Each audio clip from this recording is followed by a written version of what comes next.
right. Thanks for being here. It's his biggest fan. 5 guys, 2 girls, endless combinations, and more sex than Pittsburgh has ever seen. Welcome to the world of Queer as Folk. Join us, Star Inside, as we go behind the scenes for an in-depth look at TV's groundbreaking series, Queer as Folk. We join the cast for a script read-through. Now, before we begin, guys, you are aware that Star TV is here. And Hal Sparks stops at nothing for our set tour. Oh, we can't even get in. Yes, we can. Come on, fly through. Here. Hand me the camera. All this and more on Star Inside, Queer as Folk.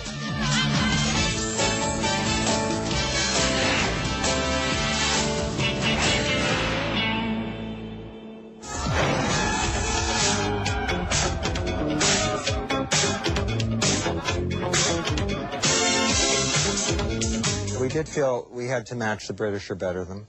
We also had to identify it as our own show. So we had those 2 objectives to do, and sometimes that was very difficult, to be your own show and also make sure that, you know, you're being respectful of the source. Now, sometimes you're halfway through a shag and you just get bored of him. So you wank him off in a doorway and move straight on. Because you keep on looking. That's why you keep going out. There's always some new bloke, some better bloke, just waiting round the corner.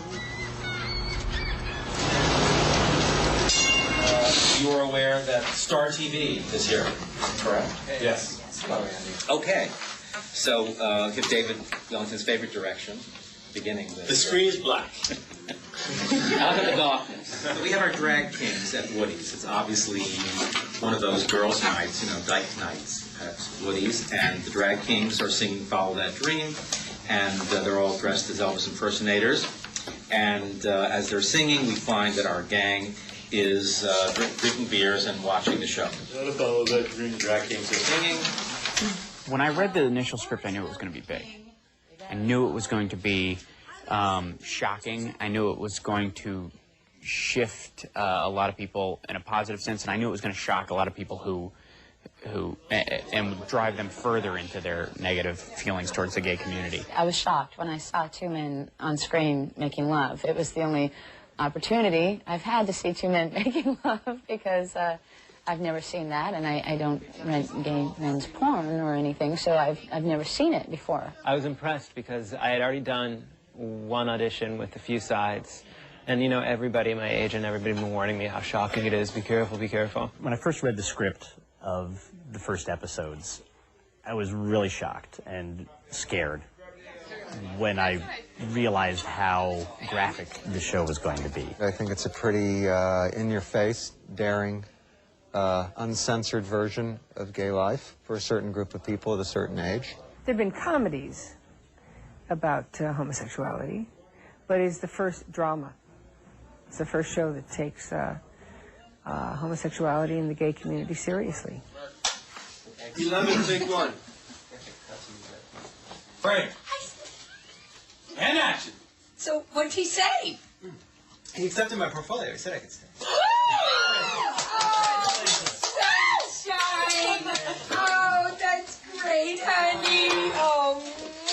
Even though we do have a lot of laughs on the show, it takes a very serious look at the gay world and these 5 extraordinary boys and the 2 women.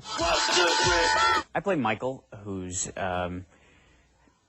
being gay is probably the smallest slice of his life. His focus is really on his friends and in taking care of his mother and being a comic book freak. Storyline-wise, Michael is the nucleus of the group. He's the person that we can all relate through to see the other characters. And those are my 2 buddies, Ted and Emmett. Give me those divas of disco any day. Gloria Gaynor, Donna Summer, and Miss Alicia Bridges. I love the night now. I like to boogie on the disco floor. Somebody got lucky last night, huh? More Rogers in my comic books. The character I play on Queer as Folk, Brian, is a 30-year-old advertising executive from Pittsburgh. If you want to be cool, you want to be popular, if you want to get laid, this is what you drink. What about the model? Are you sure he isn't too, gay? Here's a character who is very sexual, very masculine. His energy is very, very masculine. And I think that people at first were very threatened by him because he's a character you've never seen before. It's been a pleasure. Can be even more of one. Excuse me?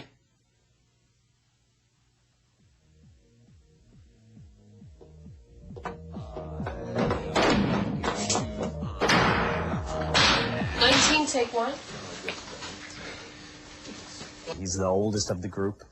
He's 33, and he's stuck in that difficult place of being in a world that values beauty and youth, and he has neither of those, and still trying to compete, and unfortunately doesn't win very often.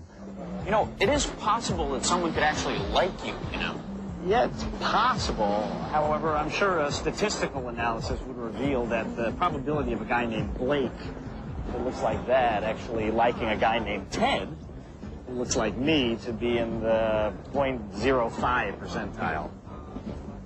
In other words, practically zip.